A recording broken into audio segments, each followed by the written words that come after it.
Jadi saya juga ingatkan kembali, berdoa agar minta dipertahankan nikmat lebih afdal daripada musibah sedang datang minta solusinya. Itu selalu dinyang-nyangkan supaya kita tidak ada alasan untuk tidak berdoa. Bahkan saya sudah berikan contoh di pertemuan kita yang lalu. Nikmat yang ada pada diri seseorang itu bisa jadi doa buat kita.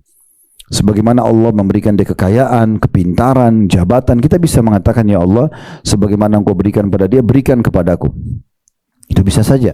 Atau ada musibah, ada ujian yang datang pada seseorang, kita bisa jadikan sebagai doa kita.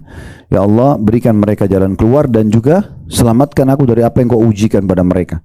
Lalu apa alasannya untuk tidak berdoa? Ibu bisa introspeksi diri sendiri. Apakah dalam sehari ibu selalu berdoa sama Allah? Gitu kan?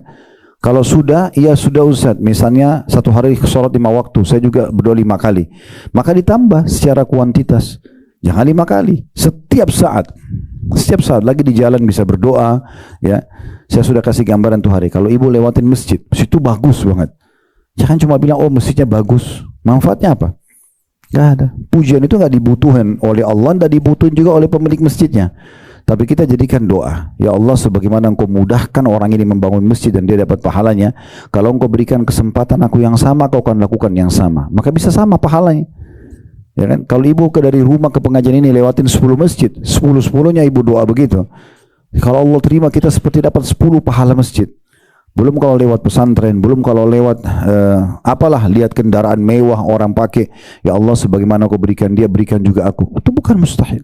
Selama saya bilang tidak bentrok dengan sunnatullah, sistem yang Allah sudah buat. Ibu nggak mungkin minta, ya Allah samakan muka saya sama dia, misalnya, karena mukanya sudah Allah kasih begitu, kan gitu. Atau ibu minta diubah jenis kelaminnya dari perempuan ke laki-laki, itu nggak mungkin, karena bentrok sama sunnatullah. Tapi kalau tidak bentrok, maka masih sangat terbuka pintu peluang untuk berdoa kepada Allah Subhanahu wa Ta'ala. Nah, syarat kedua setelah ikhlas yang ini akan kita pelajari pada hari ini insyaallah di halaman 28, yaitu mengikuti Rasulullah sallallahu alaihi wasallam di dalam tata cara berdoanya. Jadi ini poin penting, Bu, ya. Tidak boleh ibu beribadah apapun kecuali sudah tanya bagaimana Rasulullah sallallahu alaihi wasallam melakukannya. Ciplak apa adanya. Lakukan seperti apa yang beliau lakukan. Misal contoh ziarah kubur. Jangan pernah ziarah kubur sampai tanya, Nabi SAW bagaimana ziarah kuburnya? Datang, ucapin salam, kemudian doain mayit. Habis itu Nabi SAW pulang. Clear, selesai. Itu Nabi kerjakan. Ya sudah, jangan ditambah, jangan dikurangi. Nggak perlu bawa air, nggak perlu bawa bunga. Ya, sering terjadi di Indonesia begitu ya. Untuk apa? Kadang-kadang ada jawabannya, tanahnya kering biar basah. Nggak ada hubungannya, nggak akan ngurangin siksanya kalau dia orang memang disiksa. Tidak akan menambah amal solehnya dan nikmat di kuburan bagi orang soleh kalau disiramin air. Kan ada hubungannya sama sekali. Bisa saja kuburan itu tanahnya kering, mungkin cuma gundukan tanah tapi di bawahnya taman dari taman surga. Bisa saja kuburan itu dari marmer, bangunannya mewah, tapi di bawahnya lubang dari lubang neraka. Tidak ada hubungannya. Makanya ikuti panduan. Ya, kalau di perusahaan itu SOP-nya, gitu ya. Ya, ada standar operasional yang harus kita lakukan. Jadi jangan nambah-nambah, nggak perlu nambah-nambah.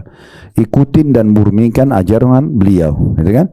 Orang meninggal takziah, bagaimana Nabi bertakziah? Tanya, cari tahu. Jadi nggak usah dibumbu-bumbuhin. Nabi SAW waktu meninggal Ja'far bin Abi Thalib, sepupu beliau, kakaknya Ali bin Abi Thalib radhiyallahu anhu majma'in. Ini 10 tahun lebih tua daripada Ali. Meninggal mati syahid di perang Mu'tah, ya. Kemudian beliau pada saat meninggal dikubur di sana di Jordan. Lalu kemudian Nabi SAW bilang kepada penduduk Madinah, Isna'u li ali Ja'far fa innam asabu ma lam yusibkum. Buatkan makanan buat keluarganya Ja'far karena mereka ditimpa apa yang tidak menimpa kalian. Berarti kita disunnahkan apa? Bawa makanan ke rumahnya orang yang sedang bersedih. Bukan kita datang makan di situ. Jangan dibalik. Kita yang bawa minuman, bawa makanan, mereka lagi bersedih. Dan takziah itu untuk meringankan kesedihannya keluarga mayit, bukan mayitnya ya. Kenapa banyak orang datang berzikir situ ya segala macam? Karena dia pikir ini takziah untuk mayit, bukan, untuk keluarga mayit. Jadi bagaimana kita hibur mereka? Makanya Nabi SAW pada saat bertakziah di rumah sahabat, beliau datang dan tidak berlama-lama. Datang cuma ucapin Allahu ajrakum, semoga Allah lipat gandakan pahala kalian. Innalillahi ma'ata, milik Allah apa yang dia beri, walillahi ma'akhad, milik Allah yang diambil, wa kullu syai'in bimiqdar, semua berjalan sesuai dengan takdirnya. Udah Nabi pulang habis itu. nggak duduk makan, ngobrol, ibadah-ibadah ritual yang dikerjakan gitu kan. Kalau diingatkan, jangan, nggak boleh, jangan sampai berzikir. Oh itu berzikir kan baik, subhanallah. Baik itu di mata seorang muslim harus baik di mata Allah dan Rasulnya. Tidak cukup dengan baik di mata kita. Karena kalau semua orang berdalih, oh ini baik, maka kira-kira Bu ya, bagaimana warna-warninya agama kita? Karena di ruangan ini saja misalnya berapa 100-200 orang yang hadir misalnya, semua menganggap baik sesuai dengan otak dia, berarti Islam akan terwarnai 200 warna. Kan begitu? Karena tidak ada standarnya. Kan? Harusnya apa yang diperintahkan oleh Nabi SAW dicontohkan, kita murnikan supaya semua satu dunia ini sama. Sama ziarah kuburnya, sama takziahnya, sama zikirnya, sama doanya, sama sholatnya, nggak boleh ada bumbunya. Kenapa sekarang umat Islam terlalu variatif banyak sekali? Karena mereka mau buat sendiri dengan alasan ini baik. Nggak bisa ini, ya. Nggak bisa. Tidak semua niat baik diterima oleh Allah Subhanahu Wa Taala. Masih ingat saya kasih contoh ya, ibu kerja di satu perusahaan supaya mudah memahami bagaimana memurnikan ajaran Nabi ini penting. Jadi ibu nanti nggak sia-sia waktunya, energinya, hartanya, nggak sia-sia, akan pasti diterima. Kalau kita kerja di satu perusahaan, kita diberikan sebuah tempat misalnya, anggaplah saya kerja, ini meja saya kainnya ini, inilah tempat porsi saya yang saya diberikan oleh perusahaan, dan tembok ini berwarna putih, inilah ruangan saya. Nah di saat misalnya saya punya inisiatif nih, karena bagi saya warna putih kayaknya standar banget ya, saya suka warna coklat misalnya. Saya pakai duit saya, beli warna coklat, saya cat temboknya. Misal, oh ini kainnya kurang bagus, udah saya ganti warna merah aja, saya suka warna merah. Misal, niatnya baik gak? Pakai duit dia, bukan pakai duit perusahaan. Dia niatnya baik, tapi pertanyaannya, apakah pemilik perusahaan setuju? Sekarang belang-belang, ini coklat, sebelah sana putih. Walaupun inisiatif sendiri, pemilik perusahaan nggak mau itu. Itulah sebabnya syariat diturunkan, ada standarisasi. Nggak boleh kita ngarang-ngarang gitu ya. Oh ini kalau diingatkan ini garis keras lah, ini wahabi lah, ini itulah, macam-macam gelar-gelar yang dikasih. Padahal kita cuma mengajak kepada kemurnian ajaran. Harus begitu. Untuk apa Rasulullah SAW diutus? Untuk diikutin ajarannya, dicontohi. Kita tidak lebih pintar dari Nabi. Kan gitu. Kalau kita jalankan sunnah Nabi saja Bu, ya, sunnah saja ini, udah padat sekali waktu kita seharian. Fokus saja yang ada sunnahnya, yang ada perintahnya aja ya. Sekarang sholat qobliyah subuh ada 2 rakaat, sholat subuh 2 rakaat, ada zikir habis sholat subuh, ada zikir pagi, istirahat sebentar, ada duha. Duha dari 2 rakaat sampai tidak ada batasnya. Pendapat yang paling kuat, duha itu tidak ada batas waktu, tidak ada batas jumlah rakaatnya. Boleh 8, boleh 12, semampunya ibu. Minimal 2 rakaat. Sebentar istirahat, kita aktivitas sudah sholat duhur, ada qobliyah duhur 4, ada duhur 4, ada ba'diyah duhur 4, istirahat sebentar, ada asar, qobliyah asar 4, ada asar 4, ada zikir sore, istirahat sebentar, ada maghrib, qobliyah maghrib 2 rakaat, maghribnya 3 rakaat, ba'diyah maghrib 2 rakaat, istirahat sebentar sudah isya 2 rakaat, qobliyahnya 4 rakaat, isyanya 2 rakaat, ba'diyah, sebentar istirahat sudah tahajud. Ini baru bicara sholat sunnah dan wajib doang ini. Hah? Belum kita bicara jenguk orang sakit, majelis ilmu, ya banyak ini. Itu aja Bu, supaya dapat pahala. Udah pasti-pasti. Jangan ngarang-ngarang gitu. Jadi kalau diingatkan bukan karena garis keras ini, supaya ibu murni menjaga kebudayaan agama dan hanya standar. Karena semua dunia harus seperti itu orang muslimnya. Nggak boleh nambah apa yang Nabi SAW tidak contohkan. Banyak orang berdalih, kan waktu di zaman Nabi ada juga sahabat yang tidak mengikuti Nabi. Lalu mereka berdalil apa? Saya lihat beberapa di media begitu ya. Mereka mengatakan karena waktu Nabi bilang Sami Allahu liman hamida dalam sholat, ada satu sahabat di belakang shaf mengatakan hamdan katsiran tayyiban mubarakan fi. Hamdan katsiran itu puji-pujian yang banyak. Tayyiban yang sangat baik, mubarakan fi penuh dengan keberkahan. Lalu kemudian Nabi sallallahu alaihi wasallam menanya, siapa yang bilang tadi itu? Sahabat itu mengatakan, saya Rasulullah. Kata Nabi SAW, tadi saya diperlihatkan waktu kau ucapkan itu, diperlihatkan oleh Allah, malaikat berebut untuk mencatatnya. Karena mulianya kalimat itu. Ini, Bapak Ibu sekalian, terjadi di masa Nabi masih hidup. Proses agama, penyempurnaan agama masih berlanjut. Nabi belum, kalau Nabi sudah meninggal, sudah sempurna agama. Jangan itu ditarik dalil kalau kita sekarang boleh juga buat apa yang Nabi tidak contohkan. Ini ajaib ini. Kan gitu. Sangat beda. Nggak bisa, nggak ada kolerasinya antara itu sama ini kan. Kalau kita hidup di masa Nabi, kita buat satu perbuatan, Kalau Nabi setujui, diistilahkan dalam Syama'il Muhammadiyah atau dalam mengambil hukum dari Nabi SAW itu ada qauliyah, perkataan, ada fi'liyah, perbuatan, ada takririyah, persetujuan Nabi. Jadi kalau Nabi setuju bagian dari syariat tuh. Tapi itu di syarat-syaratnya waktu Nabi masih hidup. Kalau sekarang gimana caranya? Nabi sudah meninggal dan agama sudah sempurna. Sudah turun Al-Ma'idah, surah nomor 5 ayat 3. Al-yawma akmaltu lakum dinakum. Hari ini aku sempurnakan agama kalian. Itu turun di masa hidup Nabi terakhir. Di haji wada, haji perpisahan Nabi. Karena agama sudah sempurna. Al-yawma akmaltu lakum dinakum. Hari ini aku sempurnakan agama kalian. Itu turun di haji, di musim haji di Arafah kepada Nabi SAW. Dikenal dengan haji perpisahan. Gitu. Wa atmamtu alaikum ni'mati. Aku sudah sempurnakan nikmatku pada kalian dengan Islam itu.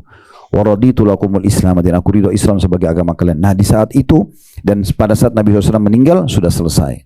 Kan gitu. Jadi ini tidak bisa jadi dalil gitu kan. Ini keliru. Kalau orang selalu mau buat semaunya sendiri, tidak mengikuti lagi ajaran Nabi SAW, seakan-akan mereka mengatakan, maaf Rasulullah, saya lebih tahu daripada Anda. Kan Anda tidak ajarin, tapi ini bagus menurut saya. Wah, ini warnanya luar biasa. Makanya lahirlah segala macam jenis zikir yang tidak pernah dari masa Nabi, ya, segala macam jenis ziarah, macam-macam lahir. Kalau diingatkan nggak mau, ya susah, ya kan gitu. Padahal sebenarnya kita harus memurnikan ajaran Nabi SAW sehingga agama ini tidak terwarnahi, standarisasinya sama. Ibu di Indonesia wajib pakai jilbab, di seluruh dunia wajib pakai jilbab, kan standar. Babi haram sini, haram di mana-mana, sama semua. Itu standarisasi namanya. Begitu juga dengan ibadah, sama. Sholat kita 5 waktu sama, menentukan waktunya, caranya sama, walaupun beda waktu, tapi sama. Menentukan subuh itu kapan, duhur itu kapan, sama. Jumlah rakaat sama, yang wajibnya mana, yang sunnahnya mana, yang makruhnya mana, yang membatalkan sholatnya mana, sama. Nah, jangan dikarang-karang. Nah, seperti itulah, ya. Jadi kita mengajak Bapak Ibu sekalian untuk kembali kepada kemurnian ajaran itu. Dan ini syarat kedua diterimanya doa. Dan syarat juga diterimanya semua amal. Harus sesuai dengan Nabi SAW. Jadi ibu sebelum kerjakan satu perbuatan apapun ibadah, tanya Rasulullah buatnya seperti apa. Ziarah kubur, jenguk orang sakit, baca Quran, berzikir, berdoa, semuanya tanya. Ada riwayatnya, kerjakan. Tidak ada, jangan. Jangan ditambah-tambah. Karena menambah-nambah ini itu paling dekat dengan tidak diterima. Ya. Kenapa? Karena tidak mengikuti contoh yang Nabi SAW ajarkan. Yang Nabi itu adalah diutus oleh Allah Subhanahu Wa Taala. Nah, ini poin kedua, ini penting sekali untuk difahami. Setelah ikhlas harus mencontohi Nabi SAW. Berapa kali kami pada saat bimbing umrah, beberapa jamaah membahasakan sama saya dan berulang-ulang, hampir setiap perjalanan umrah sama. Ustaz, kok umrahnya ringan sekali ya, mudah sekali. Nah, ini sesuai dengan sunnah. Kok dulu waktu saya umrah travel lain susah banget, banyak syaratnya ini, syaratnya itu. Saya tidak pernah temukan itu.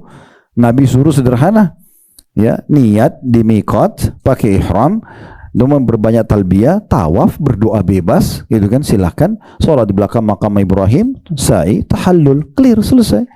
Udah selesai. Jadi nggak usah terlalu rumit, seakan-akan ibadah itu berat banget. Padahal sebenarnya tidak. Ya, ini contoh-contohnya. Baik, ini tentu kalau kita ingin jelaskan panjang lebar, tapi sekarang coba kita baca dulu dalilnya yang diangkat oleh penulis di halaman 28 di situ, ya. Dikatakan oleh beliau syarat kedua diterimanya doa adalah mengikuti Rasulullah SAW dalam kurung di dalam tata cara berdoa. Tapi tadi sudah kita jelaskan global, semua ibadah ibu harus mencontohi Rasulullah SAW karena beliau diutus memang untuk itu, untuk memberikan contoh dan dicontohi, ya. Kata penulis, dan ini adalah syarat diterimanya seluruh ibadah. Jadi bukan cuma doa, semua ibadah. Harus umrohnya, baca Qur'annya, doanya, sedekahnya, semuanya harus sesuai dengan apa yang Nabi SAW contohkan. Sebagaimana Allah berfirman, dalil pertama surah Al-Kahfi ayat 110. Bunyinya, Qul innama ana basyarum mithlukum yuha ilayya annama ilahukum ilahun wahid wa man kana yarju liqa'a rabbi falyamal amalan salihan wa la yushrik bi'ibadati rabbih ahada. Katakan, hai Muhammad, sungguhnya aku ini hanyalah seorang manusia seperti kamu. Nabi Muhammad SAW disuruh ucapkan kepada kita semua umat manusia, saya seperti kalian dong, manusia biasa, ya, yang diwahyukan kepadaku. Nah, perbedaan aku sama kalian, aku dapat wahyu, tapi sama manusia biasa, ya, tidak perlu dikultus berlebihan, gitu kan. Dimuliakan iya, dibacakan salawat kepada beliau iya, dicontohi ajaran beliau iya, tapi berlebihan jangan, gitu kan. Bahwa sungguhnya sesembahan kamu itu adalah sesembahan yang Maha Esa. Maksudnya Tuhan kalian satu saja Tuhan.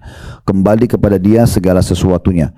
Barang siapa yang mengharap perjumpaan dengan Robnya, nanti di hari kiamat ketemu sama Allah, masuk surga, selamat dari neraka, hendaklah ia mengerjakan amal yang soleh dan jangan ia mempersekutukan seorang pun dalam beribadah kepada Robnya.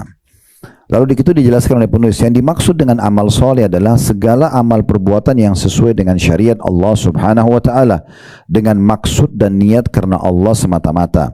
Maka oleh sebab itu doa dan amal soleh harus ikhlas karena Allah dan harus sesuai pula dengan syariat yang diajarkan oleh Rasulullah Sallallahu Alaihi Wasallam. Ini dalil pertama. Jadi kalau mau selamat di akhirat, harus amal solehnya sesuai dengan apa yang Allah dan Rasulnya syariatkan. Kalau tidak, maka tidak akan diterima. Kan itu. Ada seorang jamaah, bahkan pernah ibu-ibu datang habis makan di hotel, terus datang pada saya, Ustaz, tadi waktu ke Raudhah kami diingatkan, karena di travel kami ingatkan di situ, sholat di Raudhah oke. Kalau mau berdoa silahkan, tapi jangan berlebihan gitu kan. Kami ajarkan tidak perlu menggosok-gosok mimbarnya, nggak perlu apalah pegang besinya gitu kan. Terus dia bilang, Ustaz, di travel yang dulu saya disuruh itu, Ustaz, ya, pegang-pegang besinya, mimbarnya. Saya bilang itu dibuat oleh kerajaan Saudi, bukan mimbar dari masa Nabi. Kalau itu mimbar Nabi mungkin masih beda, mungkin ada bahasa. Ini bukan, mimbar Nabi sudah rusak, sudah nggak ada. Mimbar dibuat mimbar, apa hubungannya coba? Bahkan dia bilang saya disuruh gelantungan di situ, di besi. Itu kata ibu itu depan saya sendiri ngomong. Ya, subhanallah, kenapa harus berlebihan seperti ini? Kan gitu, ya. Kami dulu waktu masih mahasiswa di Madinah, waktu itu ya, kalau sekarang seingat saya mungkin sudah tidak ada, tapi waktu di masa kami, kadang-kadang kalau di musim haji kami ditawarkan mahasiswa dari berbagai negara untuk jaga ke depan kuburan Nabi. Ingatkan jemaah haji, ya, ayo silakan lewat, ucapin salawat, jalan, gitu kan, begitu aja. Itu kalau lalai sedikit, itu bawa bapaknya ambil kopiah, gosok-gosok di pintu besi rumah Nabi. Itu kan dibuat oleh pemerintah Saudi, bukan pintu Nabi dari waktu Nabi dulu, bukan. Ada yang kadang-kadang lebih parah, itu lempar surat, itu lubangnya dilempar kertas. Habis haji dibersihin, didapat tulisan bahasa Indonesia, bahasa Urdu, bahasa Inggris. Minta ya Rasulullah sembuhin penyakit saya, ya Rasulullah moden jodoh saya. Ini kalau Nabi hidup dimarahin nih. Bagaimana minta sama orang yang sudah mati? Nggak boleh. Kalau Nabi masih hidup, itu pun kita masih bilang ya Rasulullah doakan saya kepada Allah agar dimudahin jodoh. Itu iya. Sahabat tidak ada yang bilang ya Rasulullah mudahin jodoh saya, nggak ada. Masih tetap minta, apalagi Nabi sudah meninggal contohnya gitu. Itu subhanallah ada saja. Kadang-kadang orang yang melakukan ini karena polosnya mungkin dia terima saja, kemudian dia main amalkan. Saya perlu titik beratkan ya, mengikuti sunnah Nabi SAW itu, ibu renung itu ya, mudah dan murah. Mudah dan murah. Orang mati nih, ikuti sunnah Nabi, coba kain kafan, mandikan pada saat itu, dan murah, air sama daun bidara. Mau tambah sampo sabun oke lah, digosok badannya karena diwangikan. Bungkus kain kafan, disolati, kubur, tanahnya gundukan tanah.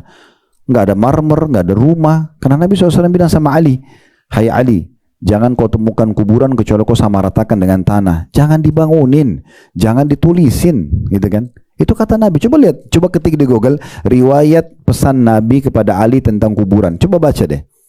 Nabi bilang begitu. Kenapa sekarang kita pakai pagar, pakai marmer, pakai rumah-rumahan? Kan ini agak unik. Gitu. Tapi kalau diingatkan, wah ini garis keras. Lu subhanallah, Nabi yang bilang, gimana caranya garis keras? Untuk menghindari perbuatan dia supaya tidak berubah, maka dia langsung mencap orang lain salah. Kan kita harus berjaksana ya. Mikirkan. Jadi itu penting banget untuk memahami masalah seperti ini. Ya. Jadi murah sekali kalau ikuti sunnah itu. Orang meninggal tadi takziah, murah sekali kan?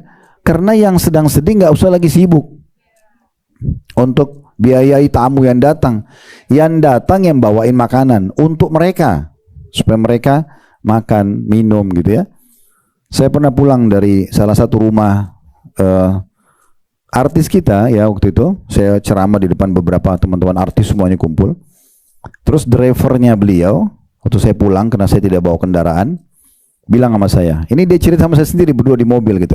Karena Ustadz, saya ini bukan itu. Dia sebutkan ormas di Indonesia. Saya sebutkan. Dia bilang gitu ya. Terus kemudian, tapi saya bingung Ustadz. Saya minggu lalu dia bilang, ayah saya meninggal dunia di kampung. Ayah saya meninggal dunia di kampung. Kemudian saya ditelepon sama kiainya, lalu dia bilang begini, kamu mau ambil paket yang mana? Terus saya bingung, paket apa? Ya paket 3 hari, 7 hari, 40 hari. Kamu tinggal siapin uang, nanti kami yang siapkan orang-orangnya. Apa jawaban dia? Ini fitrahnya orang ya, secara alami orang sebenarnya itu tidak bentrok sama sunnah Nabi. Dia bilang apa? Ustadz, saya bingung. Masa saya sudah sedih kehilangan orang tua saya harus keluarin biaya lagi. Sampai kadang-kadang di kampung itu jual sapinya, jual ininya hanya untuk itu. Dari mana ajaran ini? Kan gitu, itu yang perlu kita tanya, dari mana ajarannya gitu kan? Kalau Nabi ajarin tidak seperti itu, justru kita datang menghibur mereka. Bedain ya, takziah meringankan kesedihan keluarga yang sedang sedih. Kalau ziarah, ibu lagi ziarah silaturahim, oke lah, duduk makan ngobrol silakan. Takziah bukan begitu, ringanin kesedihan keluarga mayit. Datang doain pergi. Kau usah lama-lama orang lagi sedih, biarin orang lain juga datang. Dan Nabi kerjakan maksimal 3 hari. Gak pernah lebih dari 3 hari. Cukup 3 hari takziah. Selesai, habis itu orang aktivitas seperti biasa sudah. Kan gitu. Kenapa bisa seperti itu, Zat? Ya karena memang dalam Islam kita diajarkan mati itu sebuah pintu menuju ke akhirat dan dia tidak hilang. Di mata kita sekarang di dunia orang yang mati itu hilang, tapi sebenarnya dia tidak hilang. Dia sedang mendahului kita kepada kehidupan yang abadi. Untuk menuju ke akhirat yang khalidina fiha. Al-Quran selalu gitu ya, surga khalidina fiha, kekal di dalamnya. Bagaimana kita menuju sana? Harus mati dulu. Jadi mati itu bagi seorang muslim awal segalanya. Karena dengan mati dia terima hasil amalnya selama di dunia, sholatnya, puasanya, dan dia terima balasan. Dia menuju kehidupan Nabi. Dia dahului kita saja, dia nggak hilang. Untuk apa berlama-lama bersedih? Kan gitu. Wong dia sudah dahului kita dan memang ajal sudah datang. Kita biar nangis darah, tetap dia sudah mati, nggak bisa hidup. Ada syariat datang memandu kita, caranya gimana? Seperti itu. Kalau untuk mayitnya, tadi kan takziah meringankan keluarga mayit. Kalau untuk mayit, dari pertama dia hembusin nafas terakhir sampai kita hembusin nafas terakhir, doain. Bukan di saat takziah itu. Dari pertama dia hembusin nafas dia mati, kita doain sampai kita hembusin nafas juga. Itu yang betul, doain mayit setiap saat. Bukan hanya di hari-hari takziah untuk ngeringanin keluarganya mayit itu. Itu dalam komponen syariat yang benar ya, seperti itu. Jadi akan ringan. Tapi kalau lawan daripada sunnah, subhanallah, biasa orang bid'ah ya. Lawan dari sunnah itu, bid'ah itu sulit, mahal. Orang kalau mati lah ikutin sunnah, susah. Saya pernah lihat ada keluarga meninggal, kain kafannya harus ditulisin ukir-ukir. Kain kafan itu kan harus kain polos ya, dibuatin kayak baju, digunting, dipakein di badannya gitu kan. Terus ada tradisi yang unik-unik gitu ya. Kadang-kadang pada saat dibungkus dengan kafan itu harus pada saat dibawa ke kuburan disentakin gerandanya itu sebelum masuk ke kuburan. Itu di Sulawesi Selatan kami biasa begitu ya. Saya tidak tahu kenapa. Ada sebagian orang lakukan itu. Saya juga pernah di Jawa Timur, jenazahnya sebelum pas keluar rumah, sebelum bawa kuburan, itu diangkat, terus ada keluarganya keliling. Pernah lihat nggak? Ya, keliling di bawah pemikulnya itu. Untuk apa ini? Tawaf ini. Kan agak unik ini. Kenapa? Apa maksudnya gitu ya? Belum lagi kalau jenazah lewat, lempar duit koin. Saya kadang-kadang lihat duit, untuk apa lempar duit koin ini? Ada orang mati lewat, pernah juga ada saya jalan sama orang gitu, terus dia buka dompetnya. Saya tanya kenapa? Karena kalau lewat orang, lihat orang mati katanya dapat rezeki. Dari mana khurafat ini gitu? Kalau begitu luar biasa, kita tunggu aja dekat kuburan, ya? Iya nggak? Kan sederhana ya. Kalau itu pemikirannya, tunggu dekat kuburan, kan setiap hari ada orang dikubur tuh, buka dompet di situ, nggak usah kerja, dapat duit. Kan ini entah dari mana mereka ngarang-ngarang ini, tapi menjadi memasyarakat, subhanallah. Orang kalau ikutin sunnah itu mudah dan murah, ya, simple sekali gitu. Dan itu dalam semua jenis ibadah tentunya ya. Kemudian dalil yang kedua dikatakan atas dasar ini Al-Fudail bin Iyad, masih di lanjutan tadi ya. Dalam menafsirkan firman Allah Subhanahu wa taala dalam surah Al-Mulk ayat 1 dan ayat 2, Tabarakalladzi biyadil mulku wa huwa ala kulli syai'in qadir alladzi khalaqal mauta wal hayata liyabluwakum ayyukum ahsanu amala wa huwal azizul ghafur. Maha suci Allah yang di tangannya segala kerajaan dan dia maha kuasa atas segala sesuatunya, yang menjadikan mati dan hidup supaya dia menguji kamu siapa di antara kamu yang lebih baik amalnya. Dan dia maha perkasa lagi maha pengampun. Kata Fudail bin Iyad, ibu kalau pegang bukunya garis bawahi nama orang ini ya. Atas dasar ini Al-Fudail bin Iyad, ini nama ulama tabi'in. Ya. Fudail bin Iyad ini nama orang yang sangat masyhur. Dia dulu ini bekas perampok jalanan, dapat hidayah, dia taubat jadi ulama besar. Ini kisahnya unik sekali. Nanti bapak ibu bisa kembali ke searching di Google tentang kisah ini, cukup panjang. Tapi beliau adalah seorang ulama kaum muslim dari kalangan tabi'in. Beliau menafsirkan surah Al-Mulk ayat 1 sampai ayat 2. Beliau berkata, maksud dari yang lebih baik amalnya, liyabluwakum ayyukum ahsanu amala, agar Allah menguji kalian siapa yang paling baik amalnya. Beliau mengatakan, adalah amal yang paling ikhlas dan paling benar. Allah menguji kita ya dengan kehidupan dan kematian untuk menguji siapa di antara kita yang paling baik amalnya, paling ikhlas karena Allah, dan juga paling benar karena mengikuti ya ajaran Nabi SAW. Beberapa muridnya bertanya, apa yang dimaksud dengan amal yang paling ikhlas dan paling benar? Jawabannya, sesungguhnya suatu amal perbuatan apabila dikerjakan dengan ikhlas tapi tidak dilakukan dengan cara yang benar, maka tidak akan diterima oleh Allah Subhanahu wa taala. Sebaliknya, apabila dikerjakan dengan benar tapi tidak dilakukan dengan ikhlas, maka tidak akan diterima pula oleh Allah Subhanahu wa taala sampai amal itu dikerjakan dengan ikhlas dan juga benar. Yang dimaksud dengan ikhlas adalah amal yang murni karena Allah. Yang dimaksud dengan benar ialah sesuai dengan sunnah Rasulullah sallallahu alaihi wasallam. Itu. Jadi harus betul-betul menciplak mengikuti contoh dari Nabi SAW. Saya ulangi lagi, ibu jangan buat ibadah kecuali cari tahu Rasulullah buat seperti apa. Ciplak apa adanya. Walaupun sederhana di mata kita, yang penting itu contohnya sudah kita ikutin. Gak usah repot-repot ya. Jangan nambah-nambah, jangan bumbu-bumbuhi. Bahkan jangan pernah menganggap remeh sebuah sunnah Nabi. Ah, masa cuma begitu? Nggak boleh. Karena pernah terjadi di masa Nabi SAW, ada 3 orang sahabat, Bu. Tiga-tiganya merasa karena ibadahnya mereka sangat luar biasa. Ya, udah sampai pada level semua perintah agama dikerjakan. Muncul perasaan dalam di diri 3 orang ini, ingin ibadah lebih. Ingin ibadah lebih. Maka mereka pun datang ke rumah Nabi, lalu tanya pada ummahatil mu'minin, istri-istri Nabi, apa yang Nabi buat di rumah? Aisyah bilang, Rasulullah SAW di rumah kadang-kadang menyelesaikan pekerjaan beliau sendiri atau kadang-kadang membantu istrinya. Maka ketiga orang ini dalam hadis dikatakan ka'annahum aqalluha, seakan-akan mereka anggap kok cuman itu sih ya gitu. Mereka ingin mungkin sholat 1000 rakaat, ya zikir mungkin 10.000 kali, mungkin mereka mau yang begitu. Ya, ini tambahan dari saya tapi ya untuk menjelaskan saja. Tapi mereka seakan-akan menganggap kok cuman itu sih, masa Nabi di rumah cuma bantu istrinya atau penuhin hajatnya sendiri gitu kan. Maka mereka tiga-tiganya masuk masjid lalu mereka berikrar. Yang satu bilang, mulai sekarang saya akan sholat malam tidak mau tidur. Pokoknya mulai dari habis ba'diyah isya sampai subuh sholat malam terus, nggak ada tidur. Supaya beda dengan orang lain, mau ibadah lebih. Yang satu lagi bilang apa? Mulai sekarang saya mau puasa, nggak mau buka puasa.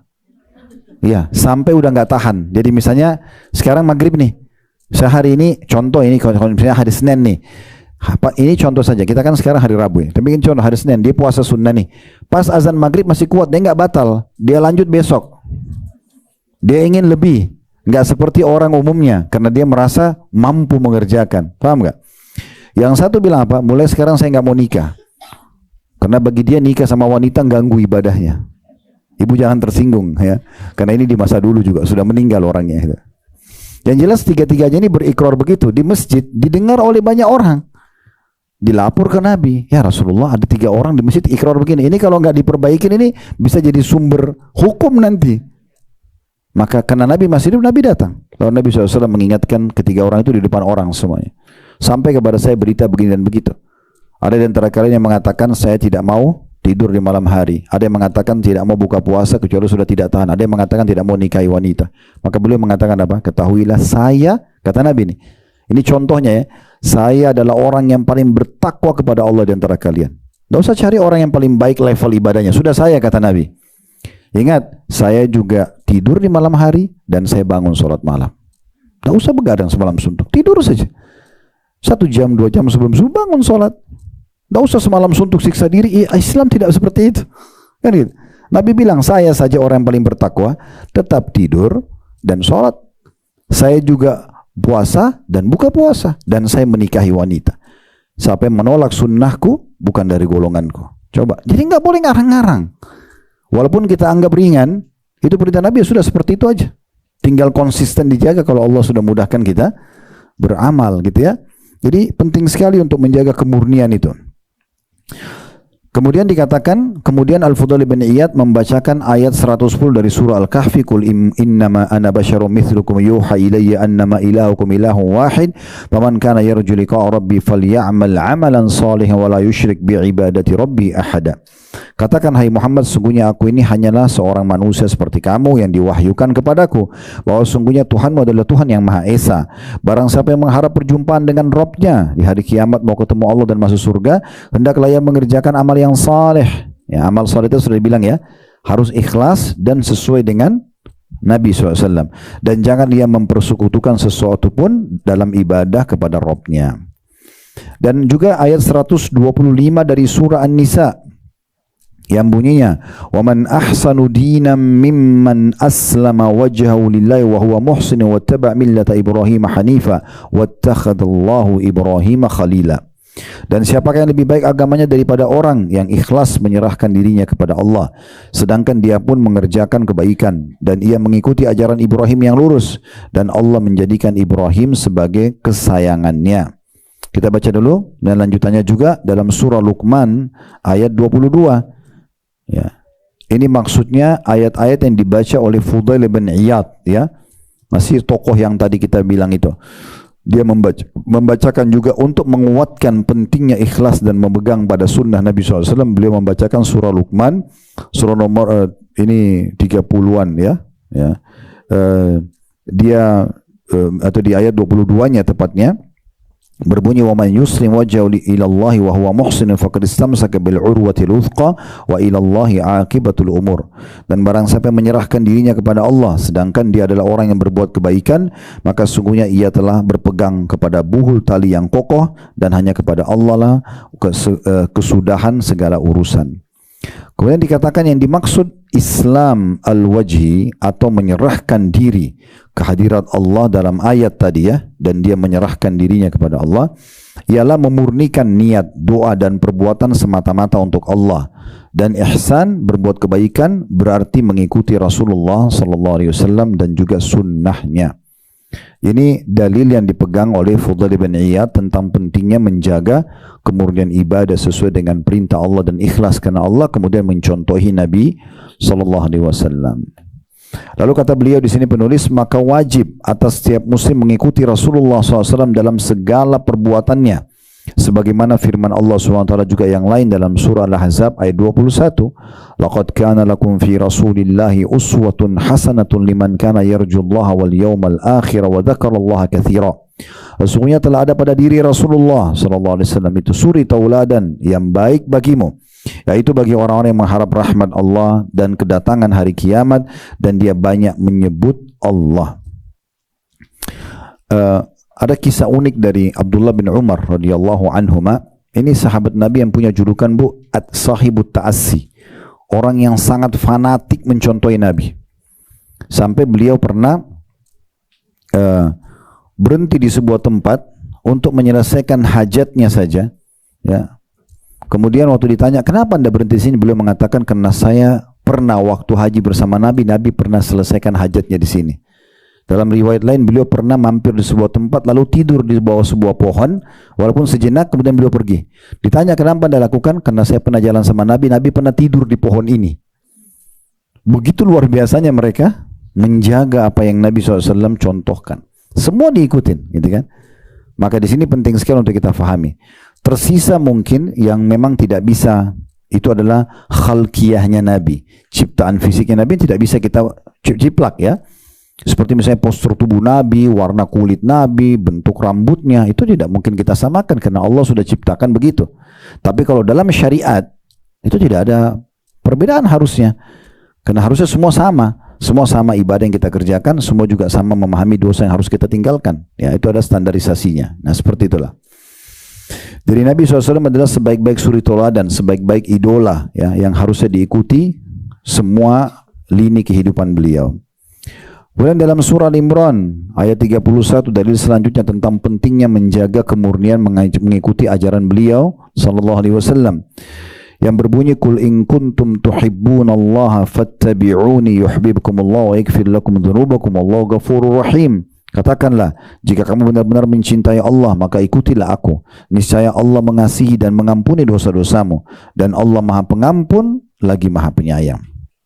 Dari ayat ini, dari surah Al-Imran ayat 31, Nabi SAW diperintahkan oleh Allah untuk menyampaikan kepada semua umat Islam, kalau kalian mencintai Allah, ya betul-betul tahu ada Tuhan kalian dan mau mendapatkan rahmatnya, mau masuk ke surganya di akhirat, maka ikuti aku. Sini fattabi'uni, murnikan ajaranku, apa yang aku ajarkan ikuti saja, maka pasti Allah akan mencintai kalian dan mengampuni dosa-dosa kalian. Jadi mengikuti sunnah Nabi SAW, mengikuti panduan beliau dan memurnikannya, maka itu bagian daripada ya rasa cinta kepada Allah, dan Allah juga akan mencintai kita dan penyebab pengampunan terhadap dosa-dosa.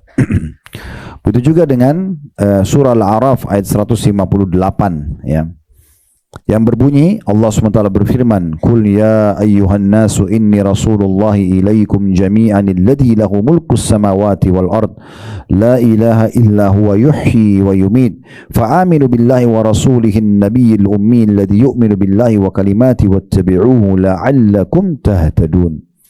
Katakanlah hai manusia, sungguhnya aku adalah utusan Allah kepadamu semua, yaitu Allah yang mempunyai kerajaan langit dan bumi. Tidak Tuhan yang berhak disembah selain Dia. Dia-Nya besar kada ganti Allah, yang menghidupkan dan yang mematikan. Maka berimanlah kamu kepada Allah dan Rasul-Nya, Nabi yang ummi. Nabi SAW punya ciri, tidak bisa baca, tidak bisa nulis, dikenal dengan ummi. Yang beriman kepada Allah dan kepada kalimat-kalimat atau kitab-kitabnya, dan ikutilah Dia. Ikutilah Dia, maksudnya ikuti siapa? Rasulullah SAW. Murnikan supaya kamu mendapatkan petunjuk, supaya kamu mendapatkan petunjuk. Makanya bahasa Abu Bakar itu kepada Umar bin Khattab radhiyallahu anhum, bahasa yang sangat menarik. Dimanapun Rasulullah SAW pijakkan kakinya, pijakkan kakimu di situ. Jangan pernah bantah udah, karena Nabi tidak kerjakan kecuali sesuai dengan perintah Allah. Jadi memang kita harus menjaga itu, ya. Dan ada nasihat yang menarik dari salah satu sahabat, sehingga saya perkataan Mu'adz ibn Jabal radhiyallahu anhu. Kalau saya keliru di nama sahabat, tapi perkataan ini betul. Beliau mengatakan akan datang nanti zaman, pada saat itu beliau ambil batu dua besar, kemudian beliau satukan, ada celah kecil ya di antara dua batu itu yang bisa tembus cahaya di siang hari. Maka beliau mengatakan akan datang nanti zaman tidak tertinggal kemurnian sunnah kecuali seperti cahaya ini. Artinya banyak orang nanti tidak mau memurnikan, semaunya sendiri, nggak mau ikuti syariat Allah Subhanahu wa Ta'ala. Ini bahaya sekali buat dia. Ya, seperti tadi orang kerja di perusahaan tidak mau ikuti SOP, maka percuma. Ibu kalau jadi pegawai di perusahaan, ikuti aja peraturan perusahaan, pasti semua dijanjikan dapat. Ya gajinya, ya bonusnya, jabatan dapat, karena sudah ikuti peraturan. Nggak usah jadi ya pahlawan kesiangan, tiba-tiba mau buat sesuatu yang perusahaan tidak suruh. Kecuali pimpinan perusahaan yang bilang, ayo kreatif silakan kembangkan, itu lain. Tapi tidak disuruh seperti itu. Allah tidak perintahkan kita, dan Rasulullah SAW tidak mengatakan, ayo kreatiflah dalam ibadah. Ini sujud saya ajarin, kalian mau sujud dengan cara apa silakan. Itu lain. Tidak ada perkataan begitu. Disuruh menciplak, betul-betul mengikuti tata cara beliau. Ibu tahu tata cara sholat Nabi. Saking inginnya Nabi mencontohkan kepada para sahabat dan dinukil oleh mereka kepada kita dan turun-temurun sampai hari kiamat nanti orang-orang beriman akan belajar. Beliau mengatakan sallu kama ra'aitumuni usolli, salat sebagaimana saya salat. Lalu Nabi naik di atas mimbar supaya orang lihat bagaimana cara salat beliau praktikin ya, supaya sahabat melihatnya. Lagi haji beliau mengatakan khudhu anni manasikakum, ambil kemurnian manasik dariku, tata cara ibadah ini. Bagaimana, kapan masuk Mina, bagaimana cara sholatnya, zikir apa yang dibaca di Arafah, di Muzdalifah sampai selesai haji. Ambil semuanya kemurnian. Jadi waktu Nabi jalan di musim haji itu semua sahabat ikutin. Dicari apa yang Nabi kerjakan. Kalau yang tidak sempat lihat Nabi, mereka menukil, mengambil dari sahabat yang sempat melihat Nabi apa yang Nabi kerjakan. Jadi memang betul-betul menjaga kemurnian tersebut penting sekali, ya, penting sekali. Jadi ibu sudah bisa, kalau ada yang sampaikan sebuah hukum, tanya, ada dalilnya enggak? Ada ayatnya, ada hadisnya, ada contoh sahabat, nanya. Jangan cuma terima begitu saja mentah-mentah, sehingga akhirnya nanti bisa saya benar, bisa saya tidak, kan gitu. Maka ini penting sekali untuk difahami. Kemudian dalil selanjutnya surah An-Nur ayat 54 yang berbunyi Qul ati'u Allah wa ati'ur Rasul fa in tawallaw fa innama 'alaihi ma hummila wa 'alaikum ma hummiltum wa in tuti'uhu tahtadu wa ma 'alal rasul illa al balagul mubin. Katakan hai Muhammad kepada semua umatmu, taatilah atau taatlah kepada Allah. Apa yang Allah perintahkan kerjakan, apa yang larang jauhi, dan taatlah kepada Rasul Muhammad sallallahu alaihi wasallam. Dan jika kamu berpaling, maka sungguhnya kewajiban Rasul hanyalah apa yang dibebankan kepadanya. Kalau sudah disampaikan Rasulullah bersabda, Bu, ya kerjakan. Ini Nabi enggak contohin doh, tapi tetap aja mau kerjakan. Berarti tugas Nabi dan tugas orang menyampaikan dari Nabi itu sudah cukup menyampaikan. Tidak bisa kita paksakan. Bu nggak boleh loh, ibu jangan gini, kita ketuk rumahnya harus ditinggalkan. Itu bukan tugas kita. Tugas Nabi SAW dan tugas para ulama, para da'i mengingatkan. Dengar, alhamdulillah dia selamat. Dia tidak dengar, ya sudah dia pertanggungjawabkan sendiri. Pertanggungjawabkan sendiri ya. Saya pernah berbicara di depan beberapa teman-teman kita da'i dan berulang kali tuh. Saya pernah bicarain di waktu itu kita lagi umrah plus Palestina, di depan dai-dai seluruh Palestina dikumpul. Saya tidak sengaja datang ke yayasan itu lalu kemudian diminta bicara. Saya bilang, untuk apa saya bicara di sini? Dia bilang, tolong kasih apalah satu patah kata gitu. Saya tidak tahu kenapa saya bicara tentang masalah itu, tentang masalah kemurnian mengikuti ajaran Nabi sallallahu alaihi wasallam. Begitu juga di Indonesia berapa kali kita bahasakan ya. Benar, saya dikumpul dengan beberapa teman-teman ustadz, kiai gitu, terus diminta bicara. Saya mau bicara apa ini? Kenapa saya harus bicara? Kenapa enggak yang lain? Enggak, ustadz coba bicara. Saya sampaikan apa ada. Bagaimana kita kembali kepada kemurnian ajaran ya. Dan itu dakwah yang kami sedang sampaikan. Tidak usah diserang dakwah ini karena kita sampaikan dengan dalil. Kalau bapak-bapak tetap mau kerjakan apa yang dianggap benar, silahkan. Tapi ingat, ada pertanggungjawabannya di hadapan Allah. Apalagi disampaikan depan umat. Umat ini nggak paham, cuma ngikutin doang gitu kan. Tanggung jawabnya berat itu. Kerjakan ini, kerjakan itu. Padahal sebenarnya tidak ada sunnahnya. Ini bahaya sekali. Orang kalau kerjakan dan dia diminta pertanggungjawaban, berapa banyak orang yang salah karena dia cara menyampaikan salah. Nah ini harus hati-hati sekali ya. Makanya dikatakan taatlah, katakan hai Muhammad, taatlah kepada Allah dan taatlah kepada Rasul. Dan jika kamu berpaling, maka sesungguhnya kewajiban Rasul hanyalah apa yang dibebankan kepadanya. Maksudnya menyampaikan, kewajiban kamu adalah apa yang dibebankan kepadamu. Dan jika kamu taat kepadanya, nyanya kembali kepada Rasulullah SAW. Jika taat kepada Rasulullah SAW, niscaya kamu akan mendapatkan petunjuk. Dan tidak lain kewajiban Rasul itu hanya menyampaikan atau amanah Allah dengan terang. Maksudnya dijelaskan apa adanya. Maka dalam sebuah hadis juga kata Nabi SAW, yang halal jelas, yang haram jelas. Maksudnya Nabi sudah sampaikan semua. Ini halal loh ya, silakan nikmati makanan, pakaian, pendapatan, pergaulan, segala macam silakan. Ini haram ya, sudah jelas. Di antaranya ada hal yang samar-samar. Boleh nggak sih hukumnya? Kata Nabi, siapa yang menyelamatkan dirinya yang samar-samar, dia menyelamatkan kehormatan dirinya dan agamanya. Dan siapa yang menjerumuskan dirinya pada yang samar-samar, dia terjerumus pada yang haram. Nah berarti kan tidak ada lagi samar. Karena yang samar masuk dalam kategori haram. Kalau ibu nggak tahu hukumnya boleh nggak sih, tinggalkan dulu, jangan dikerjakan dulu sampai ada pembolehannya, gitu ya. Karena itu samar. Kalau samar jangan, kerjakan yang sudah jelas saja. Yang sudah jelas, saya sudah bilang tadi, kalau kita sibukkan dengan yang ada perintahnya aja, udah habis waktu kita itu. Seharian udah habis. Ngapain buat-buat yang tidak ada perintahnya, kan gitu. Ini contohnya. Baik, sekarang masuk ke hadis Nabi SAW. Ada dua buah hadis yang diangkat oleh penulis. Kata beliau setelah menulis atau menukil surah An-Nur ayat 54, maka tidak diragukan lagi bahwa amal yang tidak sesuai dengan syariat Nabi Muhammad SAW adalah amalan yang tidak sah, dalam kurung batal. Tidak sesuai dengan perintah Nabi, tidak akan diterima. Berdasarkan hadis Aisyah radhiyallahu anha, ini dalilnya bahwasanya Nabi SAW beliau bersabda, man ahdatha fi amrina hadza ma laysa minhu fahuwa rad. Barang siapa yang membuat-buat ajaran baru dalam agama kami yang tidak bersumber darinya, maka ajaran itu akan ditolak.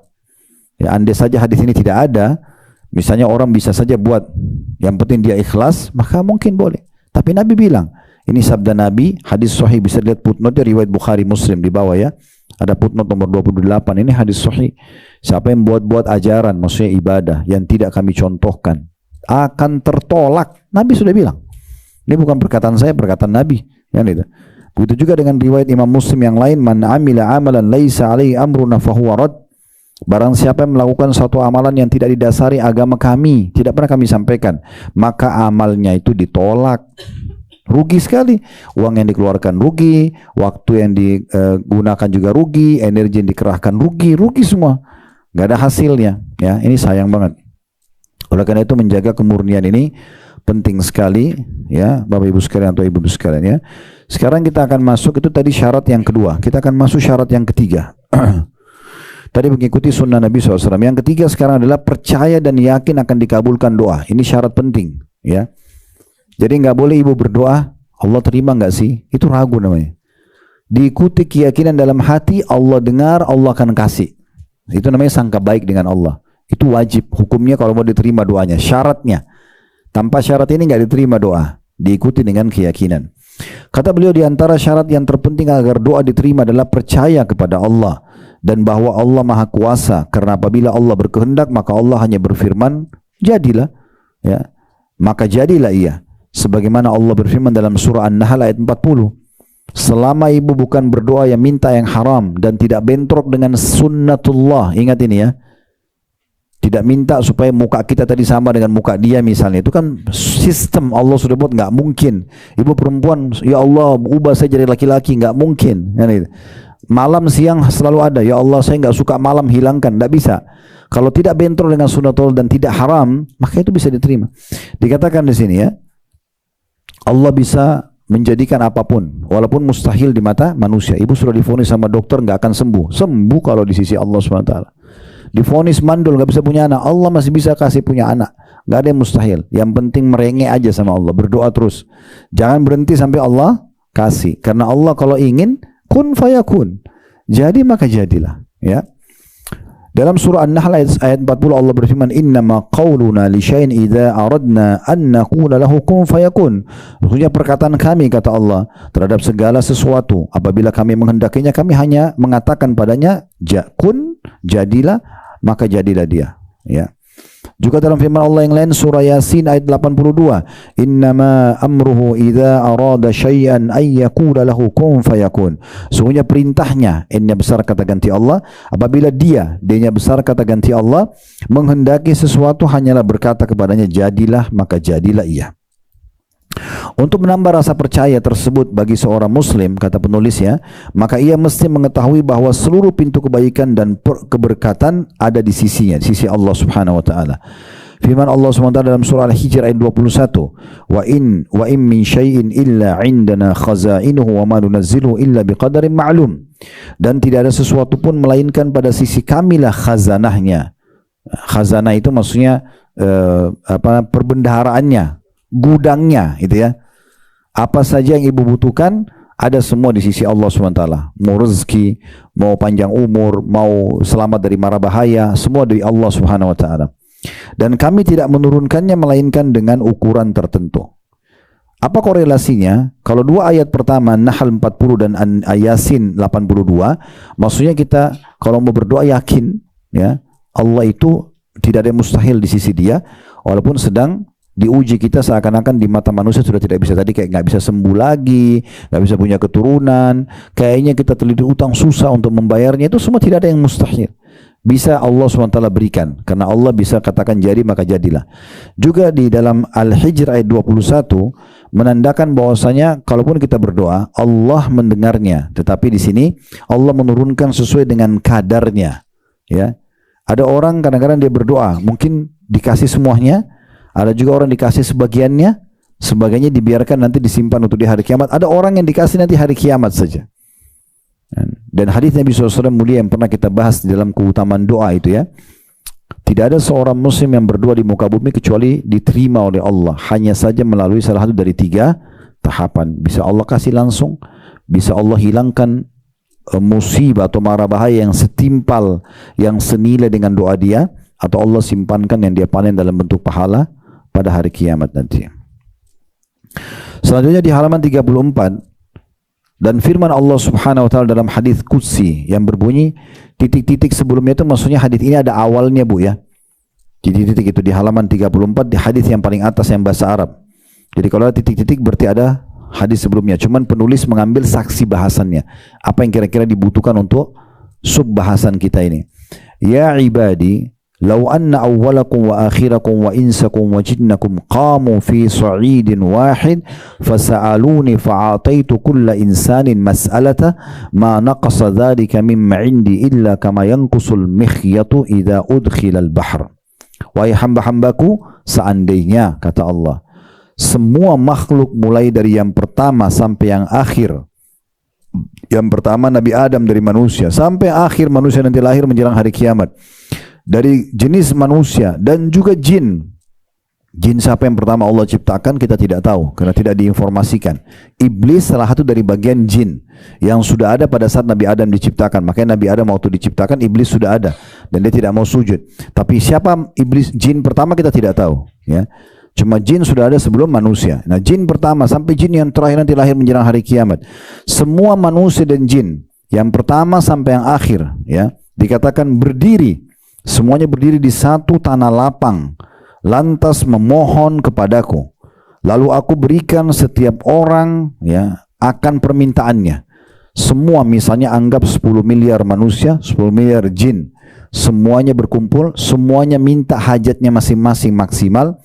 Dan Allah berikan, kata Allah, aku berikan semuanya, tidaklah berkurang apa-apa dari apa yang ada di sisiku, ya, karena memenuhi permintaan mereka. Itu saking kayanya Allah, gitu ya. Kecuali seperti jarum yang dicelupkan ke laut lalu diangkat kembali. Kalau kita celupin jarum di laut diangkat tidak ada air. Nah, lautan itu seperti khazanahnya Allah, ya, perbendaharaan Allah miliki, dan apa yang diberikan kepada semua jin dan manusia dari awal sampai akhir itu hanya seperti air laut yang melengket di jarum.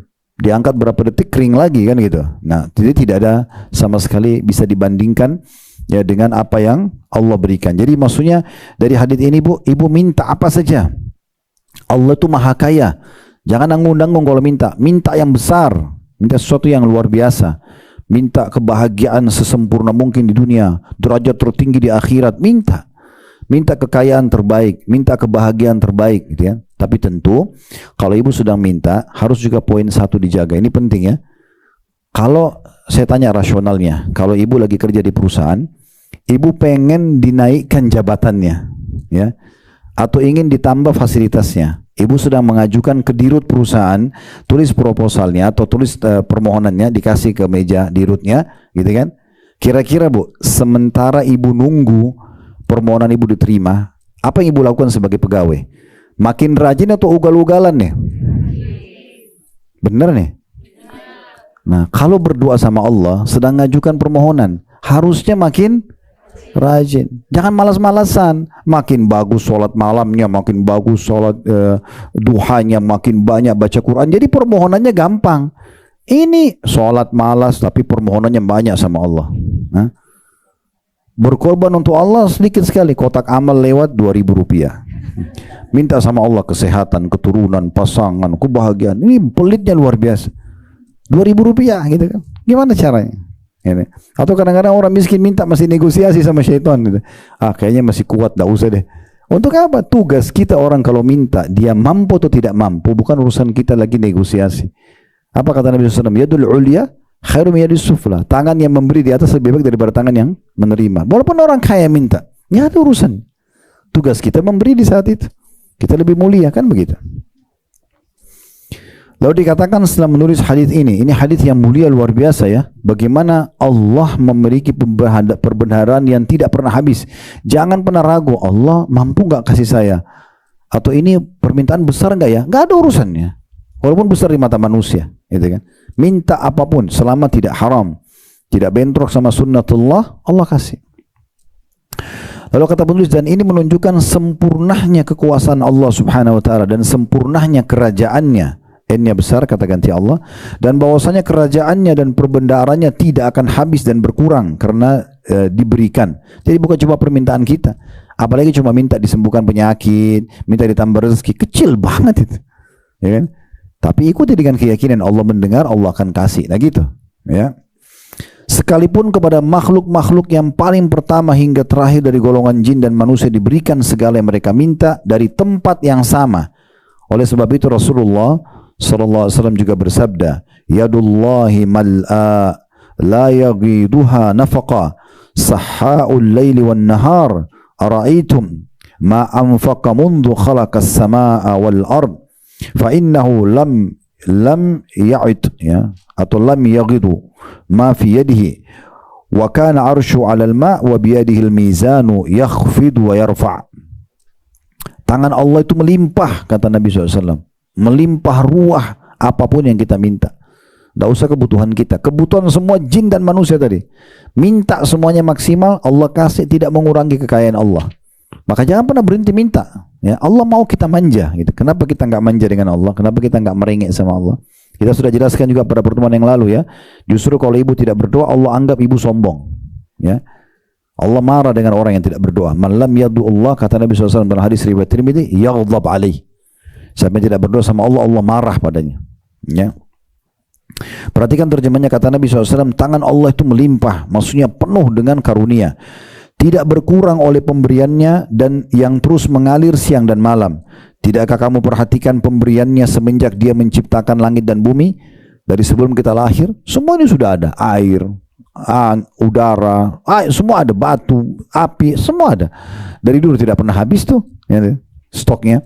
Sesungguhnya tidak berkurang sedikit pun segala apa yang di tangannya, dan arsy-nya, singgasananya di atas air, dan di tangannya neraca atau timbangan, dia merendahkan dan meninggikan derajat makhluknya. Ada di situ footnote-nya nomor 36 di bawah ya, diriwayatkan oleh Imam Bukhari. Jadi riwayat ini menjelaskan kepada kita tentang kekayaan Allah Subhanahu wa taala. Maka kalau minta tidak usah ragu, penuh keyakinan. Kalau Allah mendengar, Allah akan memberi, dan permintaan kita kecil sekali. Kalau hanya sekedar minta hajat-hajat kita itu kecil sekali. Ya. Seorang muslim apabila mengetahui perkara yang disebutkan di atas, maka mestinya ia berdoa kepada Allah dengan keyakinan yang tinggi akan terkabul permohonannya. Ini poin yang ingin diberatkan. Dia harus memiliki tingkat keyakinan tertinggi agar dikabulkan doanya. Abu Hurairah meriwayatkan radhiyallahu anhu bahwasanya Nabi SAW bersabda, "Ud'ullaha wa antum muqinuna bil ijabah." Berdoalah kepada Allah sedang kalian yakin akan terkabulkan. Tidak boleh ragu. Allah kasih enggak ya? Ini kira-kira besar enggak ya? Enggak ada urusannya ya. Berdoa saja. Oleh sebab itu Rasulullah SAW menjelaskan bahwa Allah mengabulkan doa seorang muslim yang cukup syarat, tata cara, dan menghindari segala yang menghalangi terkabulkan doa. Sebagaimana sabda beliau sallallahu alaihi wasallam, "Ma min muslimin yad'u bi da'watin laisa fiha itsmun wala qati'atur rahim illa atahu Allahu biha ihda thalath." Tidak ada seorang muslim pun berdoa memohon sesuatu kepada Allah sedangkan dalam doanya tidak memohon sesuatu yang mengandung dosa, tidak minta yang haram, atau memutuskan tali silaturahim, melainkan Allah memberikan salah satu dari 3 perkara. Titik-titik ini maksudnya 3 perkara tadi itu ya, bisa dikasih langsung, atau dihilangkan musibah yang setimpal, atau disimpankan yang dia panen dalam bentuk pahala nanti pada hari kiamat. Allahu a'lam.